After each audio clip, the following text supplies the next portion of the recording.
We got our priorities right. I think we are ready. Hey, it's Chris. We're about to start the show. Could you bring it up, please? Thanks.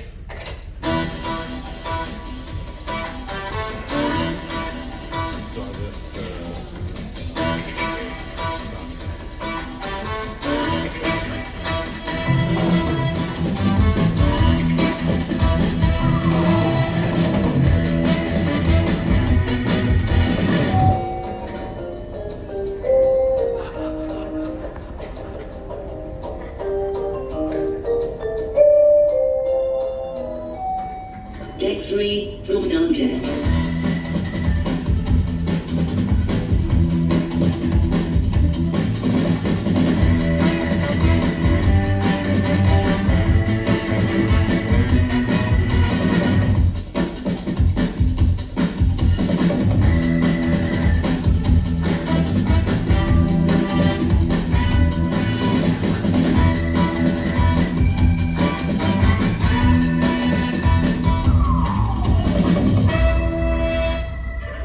Would you please give it up for our beverage department looking after us all cruise long?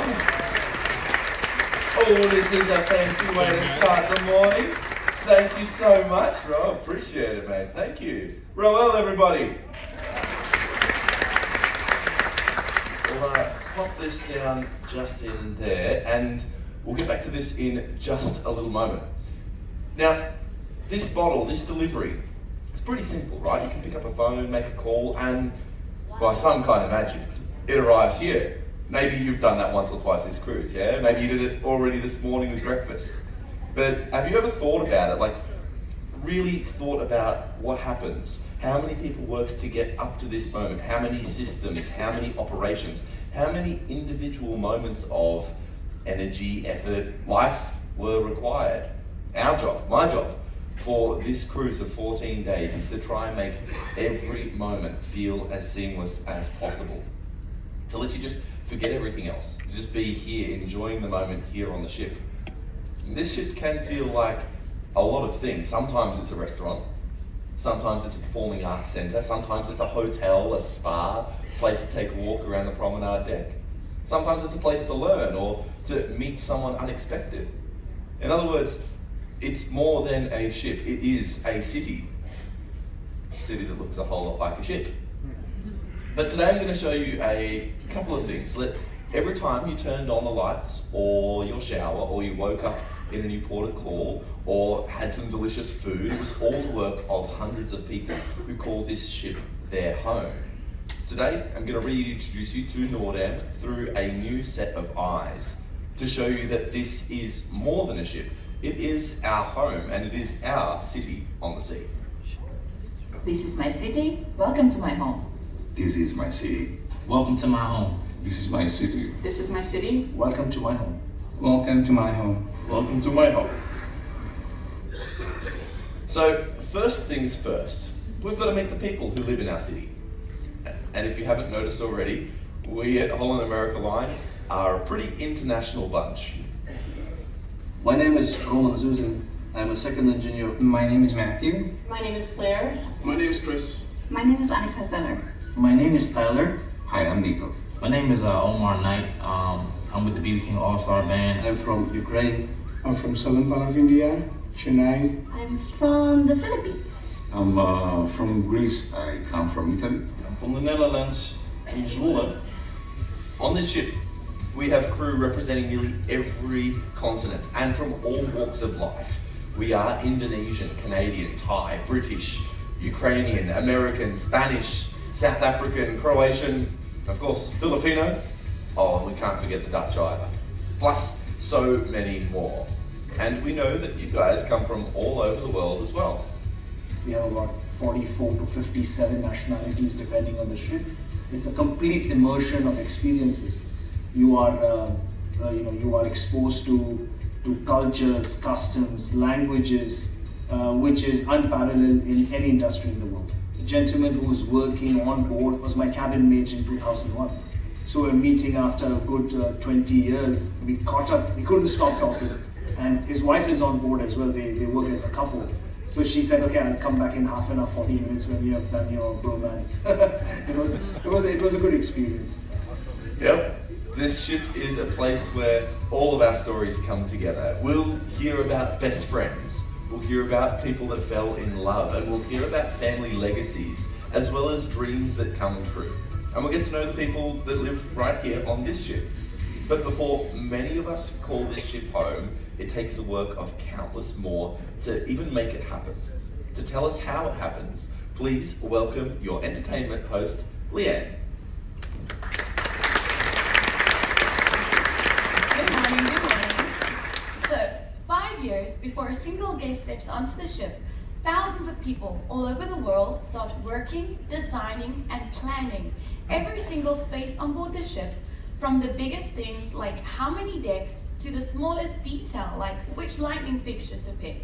And once the plans are drawn, we head to Italy, and specifically to the Palermo shipyard on the north shore of Sicily. It's one of many shipyards of Fincantieri, one of Europe's largest shipbuilders. But we're in Palermo for a good reason. Palermo is where the very first piece of our newest ship, Rotterdam, was built. And we will use the Rotterdam as a way of explaining how this all works. So if you've ever built a Lego set or a model airplane, you basically have an idea of how the ships are built. 3 years before the ship was dedicated, the first sheet of steel is cut. The steel becomes part of the building blocks of the ship itself. So next time you're on shore, take a look back at the ship. See those seams? Each one of those seams is a building block that was built somewhere in a shipyard in Italy. The blocks are then put onto barges and brought here, the Marghera shipyard just outside of Venice. That's where the ship is assembled. Giant cranes move huge sections of the ship, placing one on top of the other. And when they join together, it's unbelievably precise, down to the millimeter, until the ship itself starts to take shape. But that is just the outside. The staterooms are built in a separate factory and delivered separately. Each stateroom is slotted in like a dollhouse, but with a dollhouse saying some instructions still required. Wouldn't it be nice if it came with the bed fully made? The art is hung, the carpets are laid. 5 years after we decide to press go, our city is built. Now, it's not enough just to have a ship. Now we need power, we need water, and we need to figure out how to provide all of those things while keeping everything safe and clean.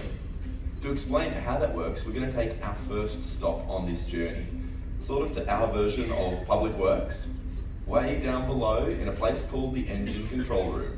Here is second engineer Roman. In general, I think the guest or the person who first stepped on board might have an opinion that all the operations are done on the bridge. However, it's the entire few decks down below with the people running the equipment, controlling the parameters, and doing their daily maintenance and troubleshooting. Our day-to-day operations on the entire ecosystem, meaning to maintain the entire ecosystem like you have in any big city or even a small village. Starting from producing and supplying the potable water, the water to the showers, and ending up with the charging your phone and be able to switch on your reading light before you go to bed. So let's actually start with the power. And again, to explain, I'm gonna hand this over to Leanne to help us understand. Okay, sure. So on land, you plug into an outlet, right? And you're connecting to a grid that is fed power by a power plant, right? At home, you might get your power from coal plants, hydroelectricity, wind, or even maybe solar. And that's how it is in the city, right? Well, it's basically the same here. We always compare the cruise ships with the cities, but the only major difference with the city will be that we still moving. We're moving on a daily basis. So we have 4 diesel engines. They are MAK Caterpillar engines, producing around 12.6 megawatts, so that's around 15,000 horsepower. They drive generators. These generators drive the switchboard, and from there we distribute electrical power throughout the ship. Of course, we have air conditioning and We have hotel that has to have electricity, but also our propulsion system is an electrical system. So that's Stefan. He's a chief engineer, and what he says is sort of important. So check out these engines. These are diesel engines, just like you might find in a car or truck, but way bigger and way more efficient. And we'll get to that in just a moment. These engines don't move the ship, which I know is strange. They actually generate the electricity, and the electricity moves the ship. Now, when most people think of how a ship moves, they imagine a shaft and a propeller. Well, we have neither. And this is confusing because that does look like a propeller. A little bit. But it's an azipod, and here's the difference. While the propeller is attached directly to the engine, azipods are completely different. They are a self-contained electric motor.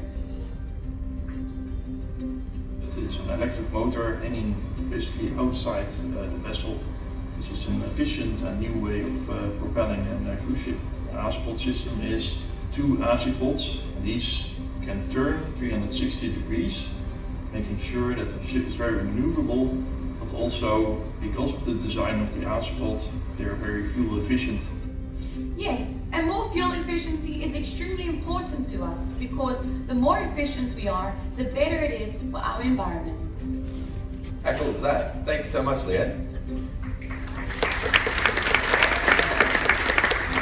Now those azipods, they get us to where we are going, but they are only one part of the giant system that our engines have to power.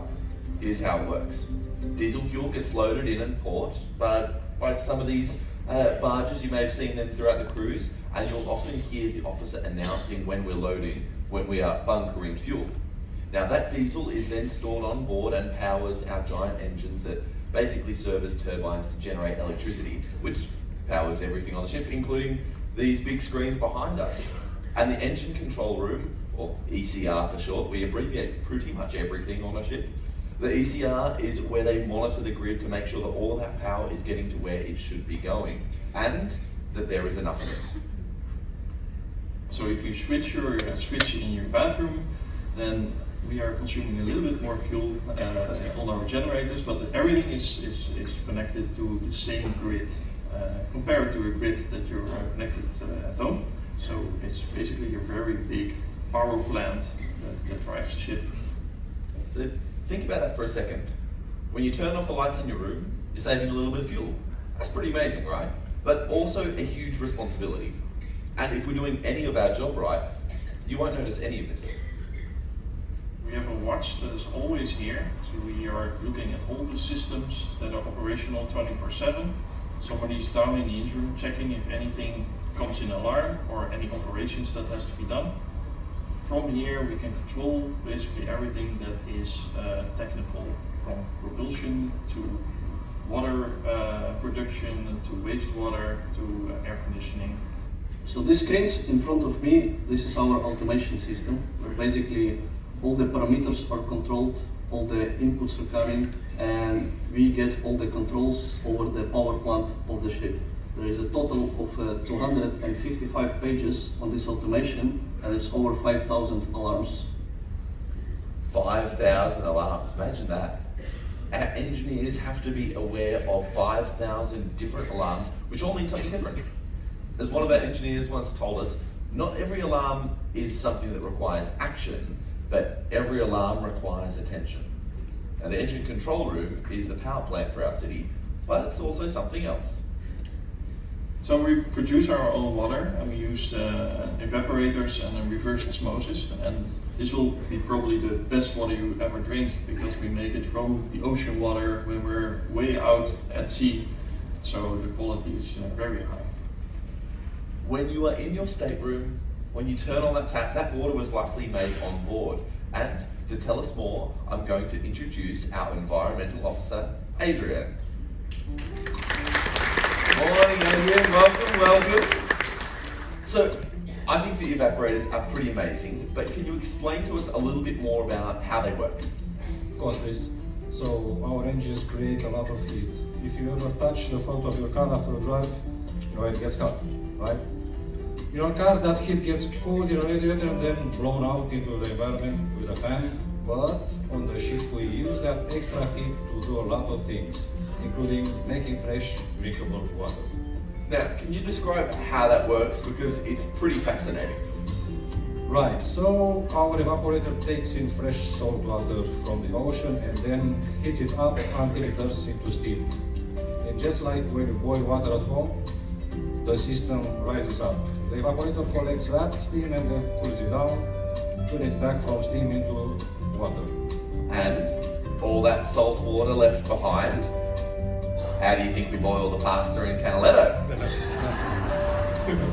No, of course not. I'm just kidding. We send that water back out to sea where it came from. But that water isn't ready to drink just yet. Tell them about what happens next. Well, water made in the evaporator has no minerals. It's basically too pure distilled water, so in order for us to drink it, we add minerals back. And we treat it so that it exceeds many public health regulations. Then we monitor it 24/7. Pretty cool, right? The water you're drinking on board was likely made by our engines, but that's not the only part. Think about your car, the example you used. Where else does the heat escape? Well, it's the exhaust pipe, the tailpipe, right?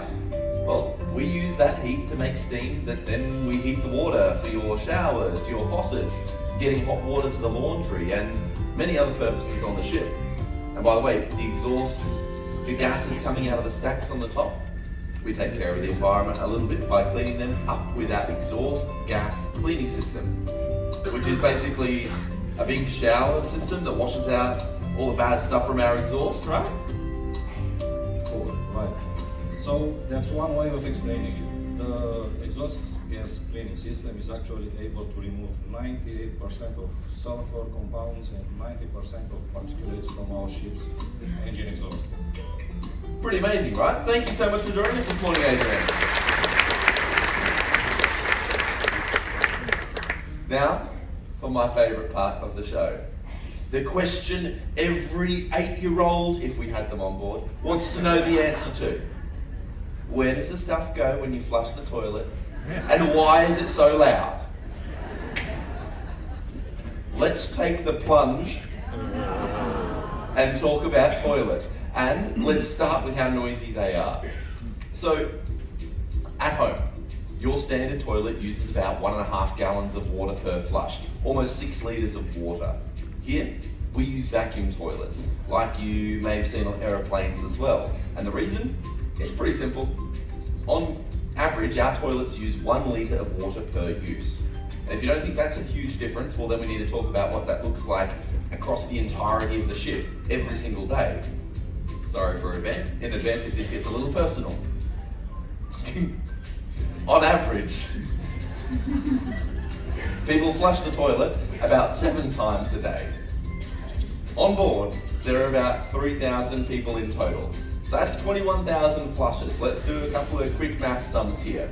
If we used regular toilets, it would take about 120,000 litres of water, or about 32,000 gallons. That's roughly the amount of water it takes to fill 2 of our pools up on the Lido deck. But our suction toilets, well that means we only use a couple of hot tubs worth of water. Not too bad, right? That's the only time I want you thinking about the hot tubs and going to the toilet at the same time. Best keep them separate. But when you flush the toilet, where do you think that water goes out to sea? Not a chance, no. Way below anywhere that you would ever be, we have a sewage treatment plant powered by our engines, the heat and electricity generated by them. Now, this system uses filters and ultraviolet light to bring the water to the highest possible standards. It removes all of the impurities and the dangerous parts of the sewage, and it compacts it down into these tiny orange buckets, and then releases only the clean effluent out to the sea. And just next door to the sewage plant is the other crown jewel of our waste management system, our recycling centre. Literally everything on board you use or consume will come through here at some point. We go through paper and cardboard, which gets shredded down and compacted to be reused later. Plastic and glass, well, that gets collected and recycled shoreside, and even food goes through here. Now, these are our food biodigesters, and they do exactly what It sounds like they would do. Any leftover food is brought down here and it's fed in there along with our digesters to turn it into water and solids that are a fraction of the original size.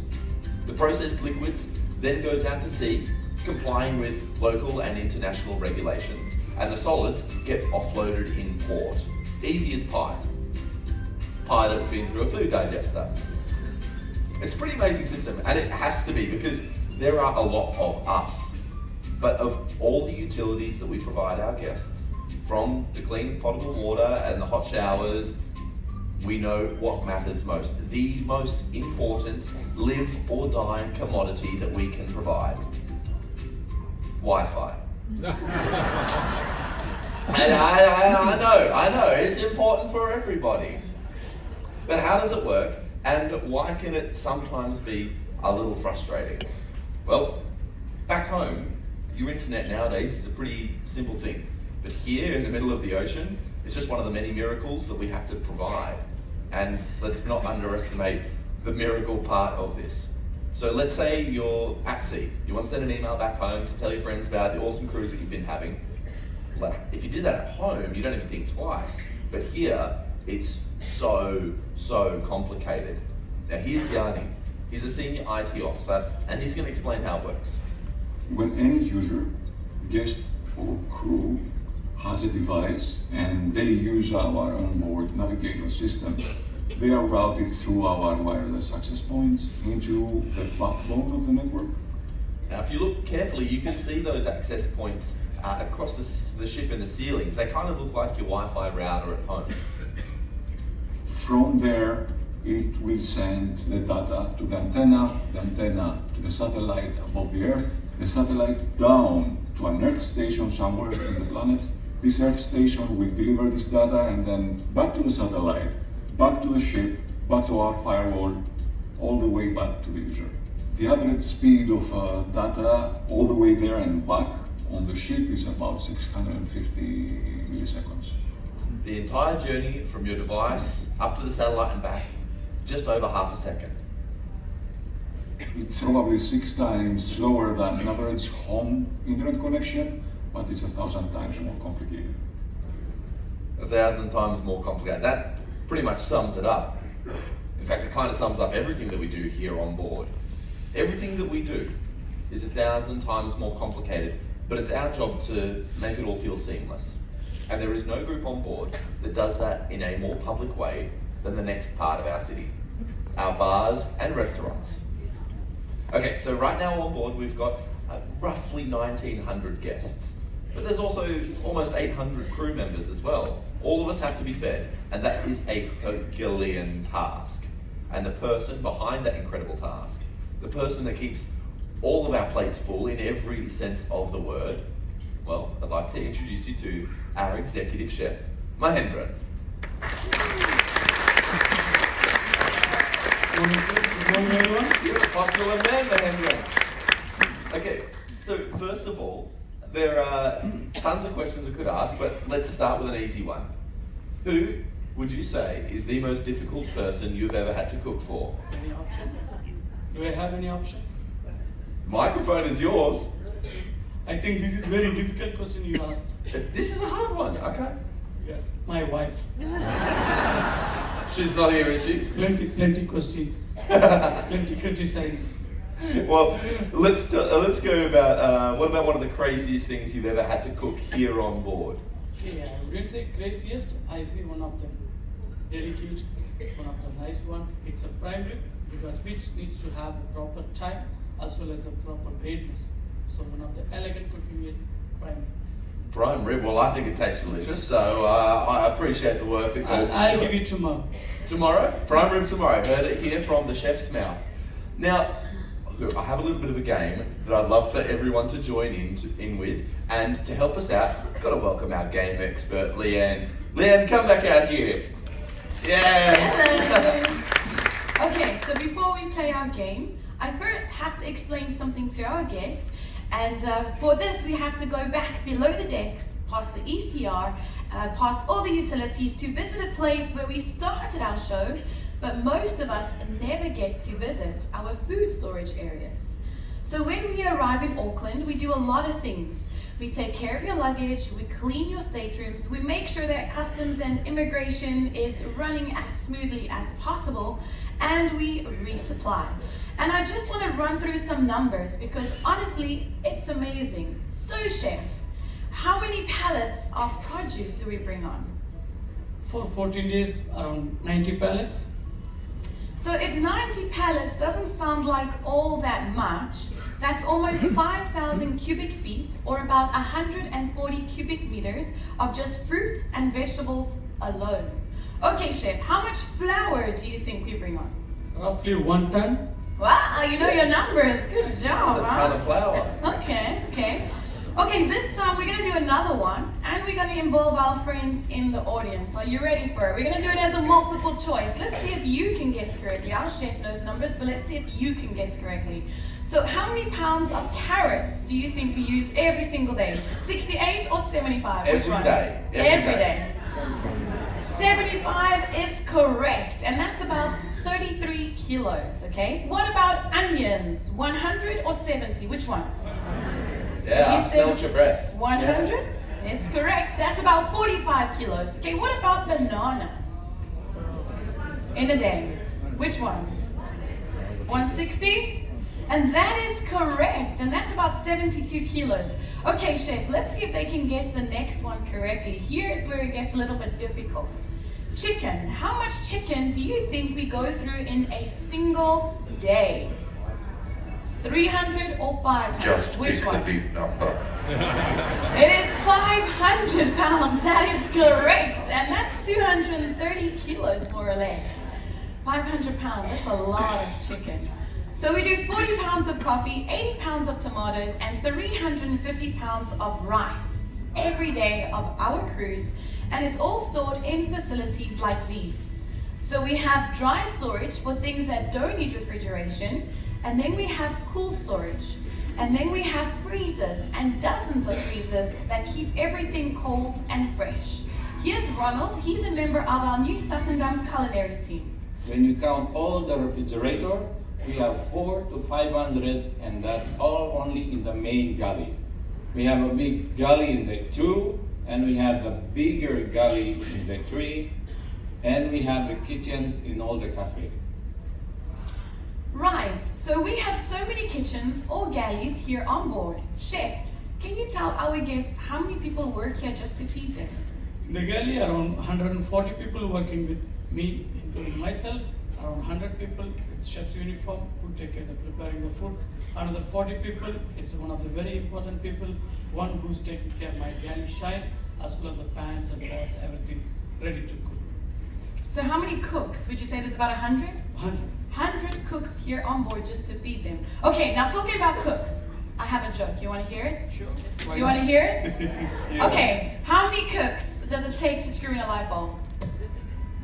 It takes 100. One to screw it in, and the other 99 to say how they did it in their previous restaurants.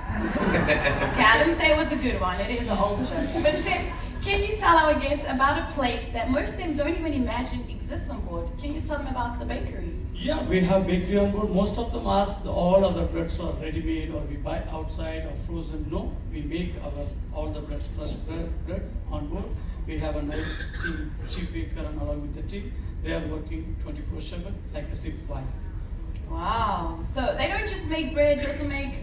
No, not just a bread. They're making pastries, pretzels, multigrain breads, pizzas, burgers, hamburger, hot dog buns, and everything. They make it fresh. Fresh. And actually, chef, let's be honest, it's before you even wake up in the morning. Definitely. But yes, those are all those are all made in our bakery. So I want to share a story we heard because it turns out that our guests aren't the only ones that are looking for something sweet to eat in the middle of the night.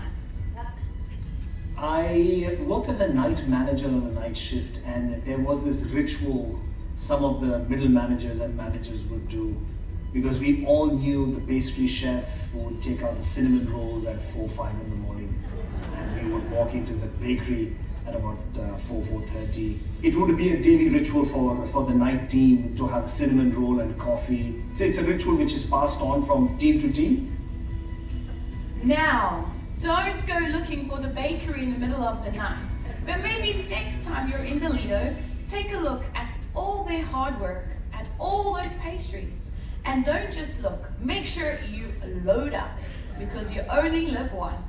Thank you, Chef, for all your team's hard work. We Thank you, literally Leanne. couldn't live without you. Thank you very much. Have a nice evening. Thank you so much, Chef and Leanne.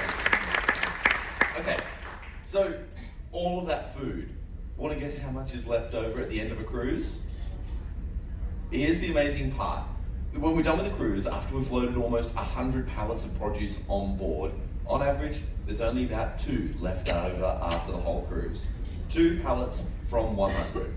Pretty astonishing.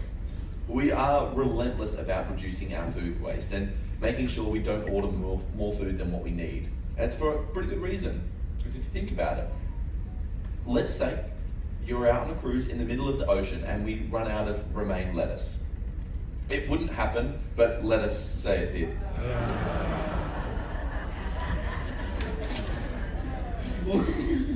We can't just go to a store, look outside and be fishing for it.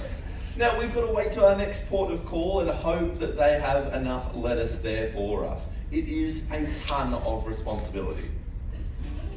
We have it in terms of data science. We know as to what the guest mix will be. We will have different requirements, religious requirements, health requirements, which guests consume more of what. Most easiest thing is a beer. There's a particular brand of beer, certain guests prefer more than the other brand of beer. So we'll have to scale up our orders for that particular cruise. We have to be very aware of our guests, what their needs are, what their preferences are in terms of food and beverage. Because food and beverage is a massive play in a cruise experience and is the most comfort factor for everyone. We plan out everything from the beer and the wine that a cruise will require to the amount of chocolate that we'll need at our chocolate surprise later tonight. Act surprised. But how do we pay for it all? Okay, so every city, they've got their restaurants and grocery stores, but they also have things like hotels and shops and banks. Now, here's Beba. She runs our city's bank, which is also important for our crew as well as our guests. We ensure that we have enough cash on board for all our needs, also different currencies, and guests come on board, they are on vacation. Some are very good in planning, some maybe are like, I will get there and I'll figure it out, but they may realize that we are going to one of the United Kingdom ports, so we need Great British pounds. So, of course, we have to plan it way ahead before the guest realizes that he or she may need some British pounds. So we have it ready, we order it, we have it on board, we have all the systems in place, so we can provide that cash. We oversee the payroll and compensation to all onboard team members, including transferring money and assisting with any financial questions that our team members may have. We oversee all our revenue systems, so ensuring that all our items that we sell are set up in the system. Yeah, it takes a lot of planning, and it is a great operation to have it ready when we are in the middle of the ocean. So we don't just have to load enough food and drink on board, but we really need to pack on the pounds. Gets worse. And then there are people who keep us happy and take such good care of us no matter what happens. And that's our hospitality team. So let's head back above decks now to our version of Main Street, guest services. And to help us out, please welcome Dustin, our hotel general manager. Good morning, Dustin. Good morning, everybody. Welcome. So, you are one of the many faces of our ship, and I don't think people realise just how much you have to do on board. Well, Chris, in short, I'm responsible for all aspects of the hotel operation, full operation and day-to-day staff management and all guest satisfaction for everything that happens on board. Everything that happens on board, that pretty much sounds like everything. Now, managing the largest department on a ship must be challenging. Can you share some of the finer points? Yeah, of course. I provide leadership to all of our hotel departments in support of our service culture on board, and maximize all operations and oversee the staff management team to ensure we deliver memorable guest experience to everybody on board. Tall order for just one person, yeah? Well, Definitely don't do it all alone. I have a dedicated team of industry professionals whose sole intention is to provide excellent service to all guests once they get on board until they finish their cruise and head home. It's definitely a challenging job, but definitely a rewarding one. Absolutely. Sounds like you've got a ton of work, and thank you so much for everything you do, but your face looks remarkably familiar. Have you happened to be in a couple of the shots we've seen so far? Maybe twice. Oh, a star of the Silver Screen and the Nordam, our hotel general manager, Dustin, everybody. So, we've heard from the boss, but let's hear from some of the people that are deep in the work.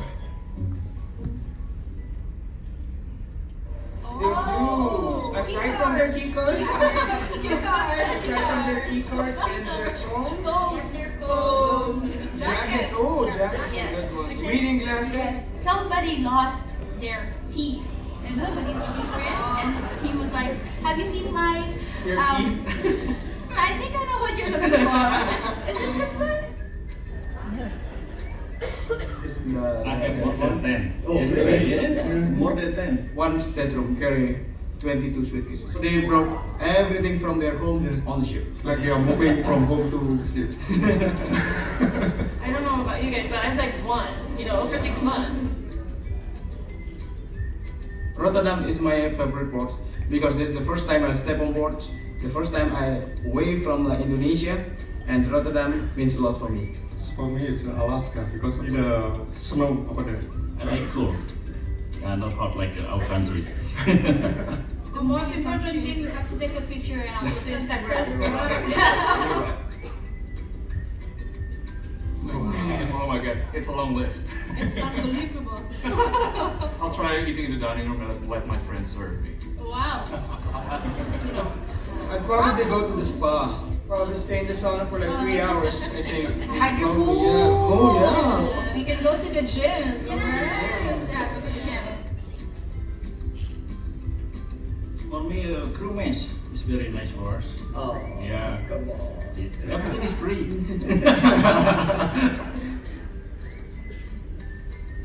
See a call, a 911 call, and then the guest is like, "I have an emergency. My silver medal is missing.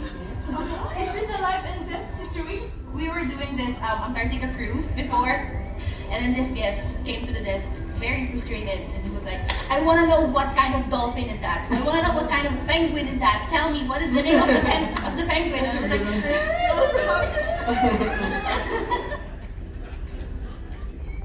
Toiletries, which they always forget. Toothbrush. The basic. Or a charger. That's also a good idea. Your charger. Underwear. Yeah. One of the best things, whenever we're at the desk, and then there's always a old married couple. So I always ask them, what's the secret? The first one they always answer to is, just stay in love.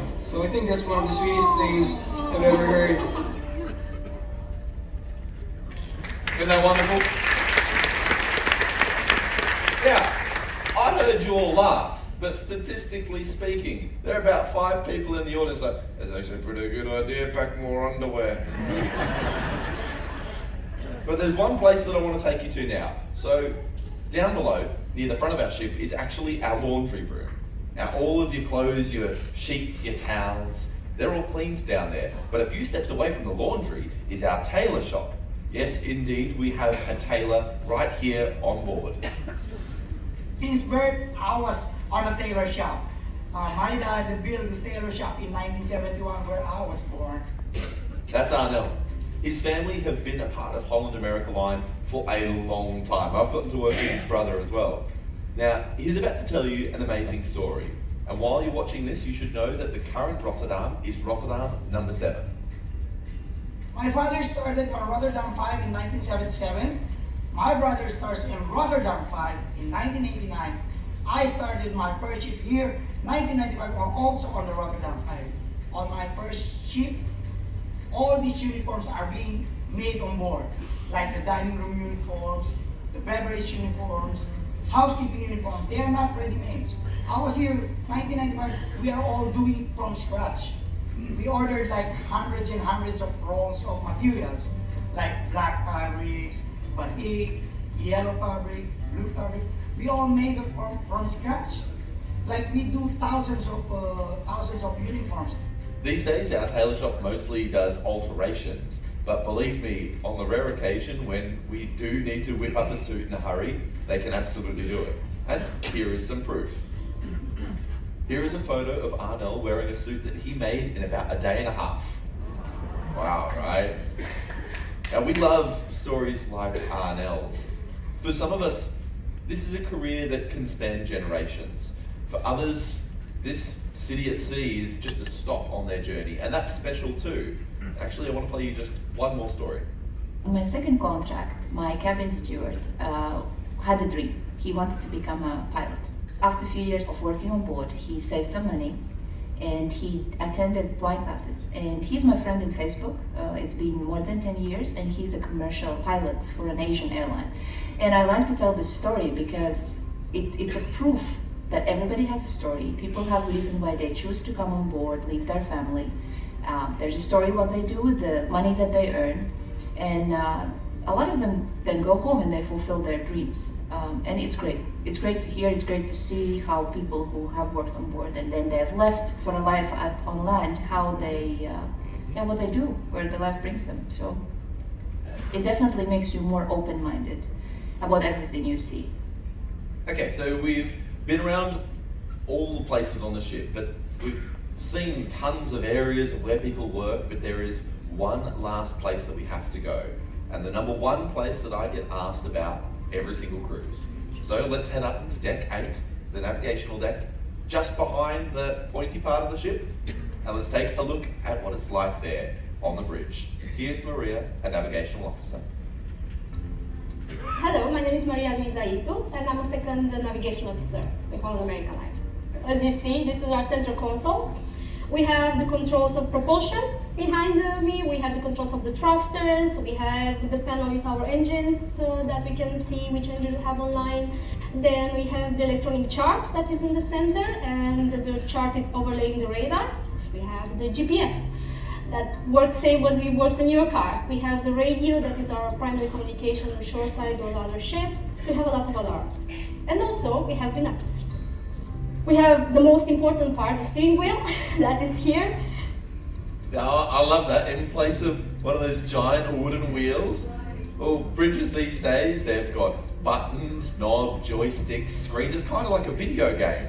And they've got all these things for practically everything, giving officers like Maria the ability to control the ship to an astonishing degree. And yet, we still have that good old-fashioned steering wheel. It's just a bit smaller now. Now, the bridge is so high-tech that there are even 2 separate wings that can control the ship and see every angle when docking. And if needs be, we can even control the ship from down in the engine control room.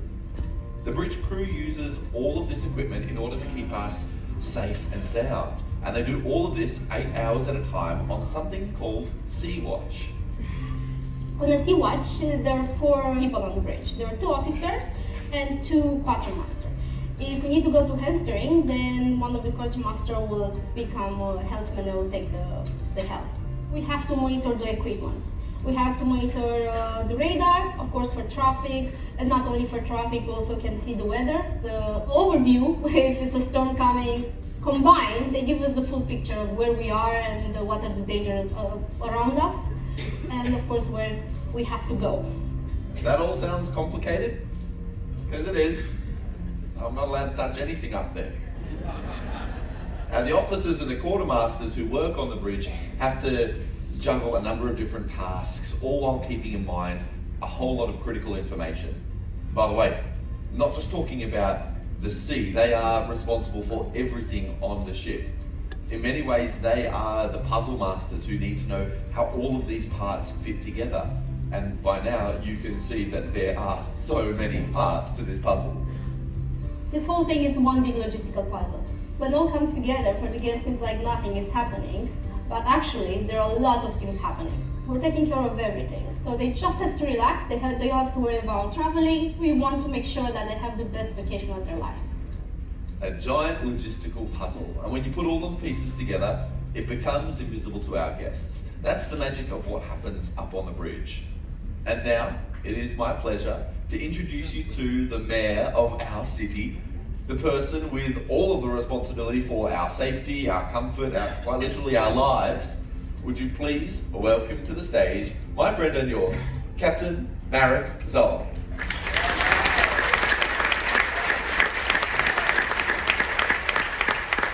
Good morning, everyone. Good morning, Chris. How are you doing? I'm doing great, mate. Good to see you. Yeah, we've been talking for 1 hour already. Yeah, a little bit. I don't know why I'm paying him so much money if he only talks. Well, Captain, why don't you do a bit of the talking for me? You've heard all of these stories. Any other words of wisdom you would like to add? Sure. I have nothing else to do, so I can talk. All right, so now 1 hour on me. You're the captain. I hope for now everybody already understands that this place, ship, is not only where we are working.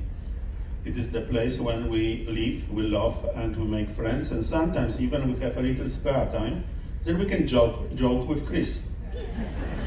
We are here one big family, and when you come on board on the ship, you are not coming only as a guest.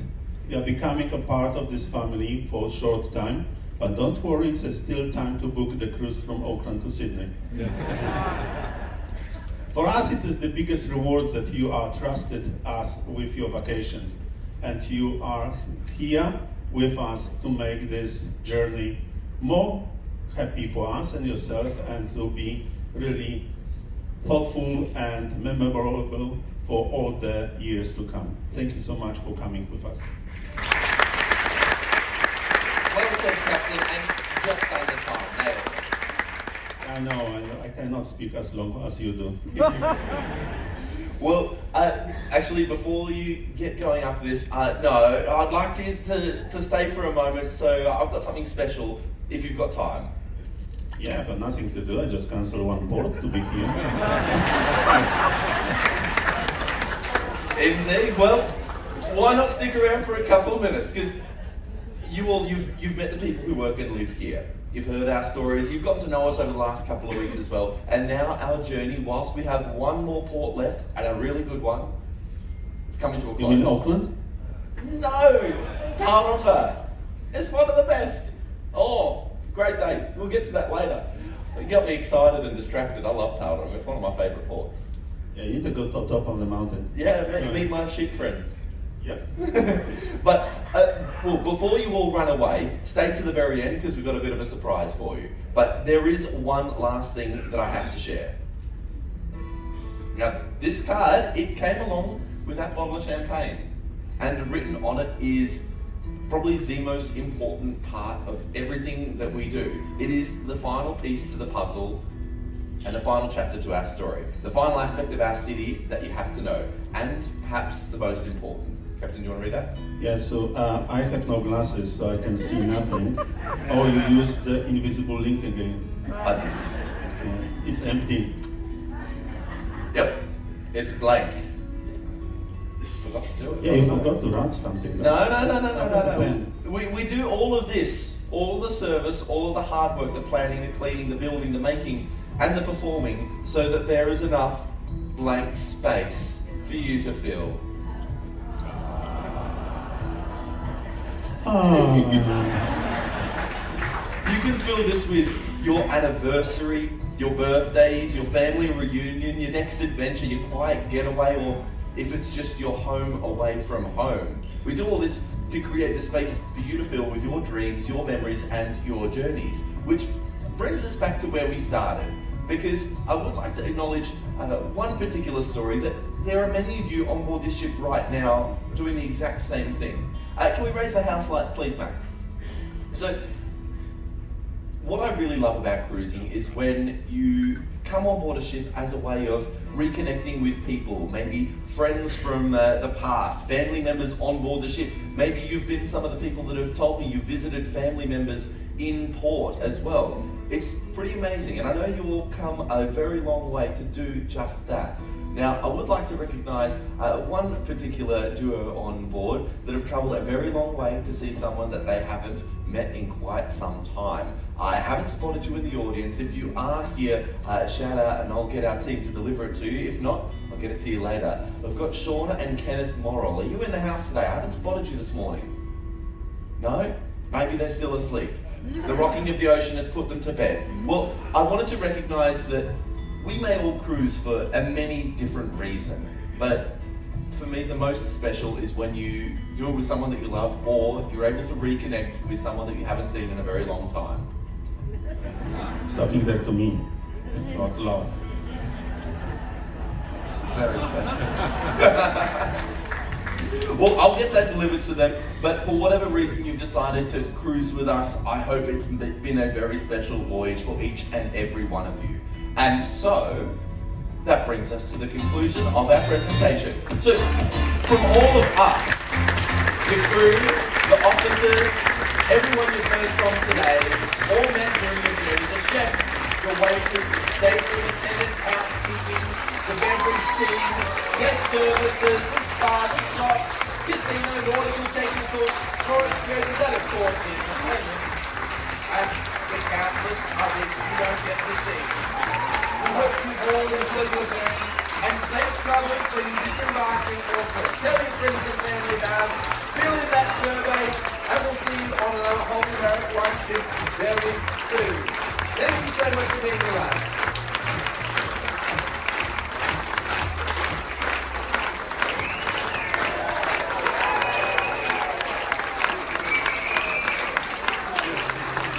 Thank you so much for joining us this morning. Enjoy the last couple of days on board, and we'll see you out and about around the ship. Remember, stay to the end.